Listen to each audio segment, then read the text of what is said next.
Hi, everyone. I'm Maggie McGrath, editor of Forbes Women.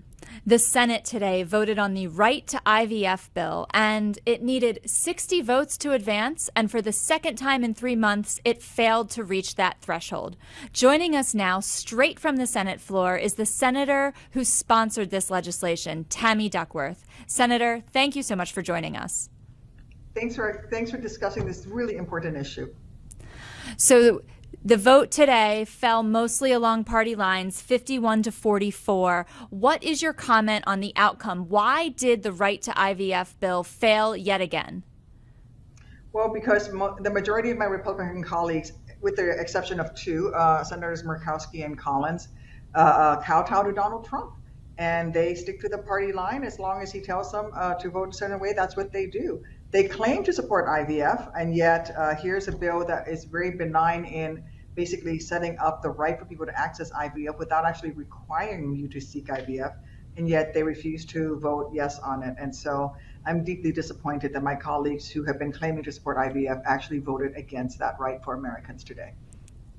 Rick Scott also sponsored his own IVF bill earlier this week, and that was blocked by one of your colleagues in the Senate. Is there a possibility of compromise with your Republican colleagues to bring a bipartisan bill to the Senate floor? Well, Rick Scott's bill, just so you know, just talks about providing insurance coverage, but doesn't actually talk about Americans having the right to access IVF. This is what my Republican colleagues are doing. They're putting out red herrings out there so that people think that there is a balance here. There isn't. Until Republicans deal with either establishing a statutory right at the federal level for people to access reproductive technology, or they start banning these bills that declare that a fertilized egg is a human being with equal rights to the woman who's going to carry that egg, then you can't actually support IVF and also support fertilized eggs being human beings at the same time. Because in the process of performing IVF, some fertilized eggs that are non-viable that would cause miscarriages have to be discarded. And in those states where fertilized eggs are considered to be human beings, that would be manslaughter. And so Republicans can go to the floor like Rick Scott all they want and say, hey, I'm going to mandate insurance coverage. It's like saying, I'm going to mandate that insurance providers provide insurance for cars, but you're not allowed to buy a car. What's the point of having insurance coverage for something you can't access? And so this bill is that compromise. This bill simply says Americans have the right to access assistive reproductive technology if they want it. It doesn't require you to access it. It just says you can access it if you want. It's very simple, and yet they voted against it. I see. So in June, some of the commentary from the Republican side about the bill was that it came forward too fast and there needed to be more time to process. What was the primary objection today? Is it those fertilized eggs that get fertilized in the in vitro process and possibly need to be discarded, or is it another aspect of the bill that raised the most objections? None of my Republican colleagues will actually say, because they don't have a reason. They don't have a reason. Their reason is Donald Trump told them not to vote for it, and so they're not going to vote for it. Their reason is that they are deeply afraid of Project 2025 and all of the anti-abortion groups out there whose fundamental push is to define a fertilized egg as a human being. That is who they are afraid of. They're really not supportive of IVF and the right for people, for families to access reproductive technologies. And in fact, if you talk to a lot of the right to life groups, they will actually say that they don't support IVF, or they will say, well, every fertilized egg, regardless of whether or not it will cause a miscarriage, should be implanted. And that is medically malpractice. It is a bit of a political conundrum, and it can be confusing for the public when they see a senator like Republican Rick Scott standing on the Senate floor saying, I support IVF, and then seeing these outcomes. Do you think there is a possibility for more bipartisan support further down the line? Is there any point of compromise? I guess what I'm getting at, is there any aspect of this issue that could be moved forward in a bill, and is the perfect the enemy of the good in this situation? Well, this is not the perfect bill, right? The perfect bill would be to restore Roe v. Wade, or to restore or to pass the Women's Access to Reproductive Health Care Act. That would be the perfect bill. This bill is the compromise. This bill basically says it doesn't force anybody to access it. It doesn't force anybody to provide it. This bill also has a provision that says military men and women should have access to reproductive technology and should be able to freeze their sperm and eggs before being deployed to a combat zone, so that you have your genetic material safeguarded in case you are wounded or killed, so that your spouse can still continue to start that family that you dreamed of, or if you were to come home wounded and not be able to start a family without fertility treatments. And yet, even to support our military men and women, my Republican colleagues would not support it. Senator Duckworth, in our conversation just now, you've referenced Donald Trump, and you also referenced him on the Senate floor, equating him to a bank robber who steals from the till and then calls the police himself. He has said publicly that he is a big supporter of IVF, but do you believe that? And if he were to win the presidential election in November, do you trust that he would put forth some sort of protection for IVF in his next term as president? Donald Trump has done nothing but mislead the American people, and he's been recorded as having lied dozens and dozens and dozens of times over the last many years. Bottom line, he will say whatever he needs to try to get himself elected.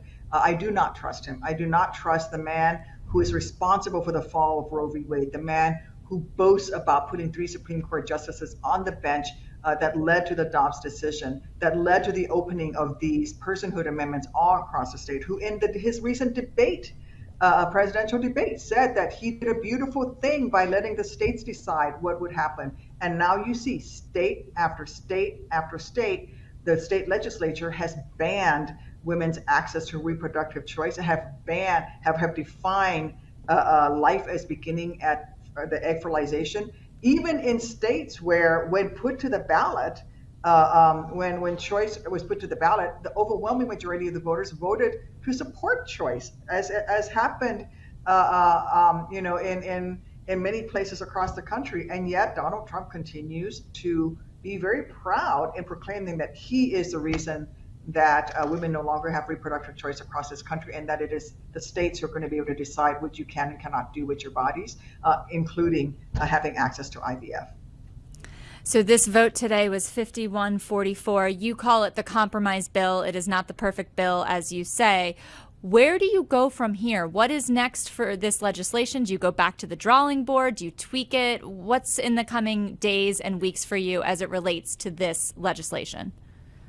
I'm going to keep bringing this bill forward. The last time it came to the floor, it had 48 votes. This time it had 51 votes. We're going to keep bringing it forward, and we're going to hold my Republican colleagues accountable to their statements where they say they support IVF. And if they support IVF, they should put their vote where their mouth is and vote for this bill. And I'm going to continue to bring it forward. You mentioned the slight increase from 48 to 51. Does that give you hope? Do you think when you bring it forward again, will you get to 55? Do you think you can get 60 the next time? What does that slight increase signal? Well, it's only the same 2 Republicans have voted for it. So I hope that as my colleagues continue to get out there and talk about how they support IVF, that their constituents call them out on it. And so that the next time I bring it to the floor for a vote, and maybe more Republicans will finally vote for it because they'll finally listen and answer to their constituents. But we'll see. And if not, after the elect, I hope voters, when they go to the polls in November and they cast their vote, that they remember who's trying to stop them from starting those families that they want. You mentioned constituents and the November election. What are you hearing from your constituents, and how motivating is the issue of IVF as they consider going to the polls? I think it is very motivating because I think fundamentally Americans do not want politicians in their doctor's offices. And especially when it comes to issues of starting your family. This is something that I hear from people all over the country. And it's really interesting because the more I speak about my own personal journey, the more I'm connecting with people. Sorry for the beeps. That's the votes that are going on here in the Senate. But I think IVF is where breast cancer was in the 70s. Until Betty Ford started talking about her own breast cancer journey. It was something that was considered very private, and you didn't talk about it outside of your immediate family members. And the more people talked about it, the more they realized how many families were really being affected by breast cancer, how many people loved or cared for or had a relative or someone who's a close friend of somebody who's suffering from breast cancer. I think it's the same thing with infertility. The more we speak about this, the more Americans are coming forward and saying, you know what, it's my cousin, my mom, my uncle, my brother, my best friend is struggling with infertility right now, and IVF is the only path forward. And we really support access to reproductive technologies. And so I think you're going to see this become one of the very top issues come November. And I just ask people, if you care about the ability to start families, you should think about that when you cast your ballot in November. Senator Tammy Duckworth, we've covered a lot of ground. Is there anything else we need to know about your legislative priorities and the Right to IVF Act, which, again, the Senate voted on today?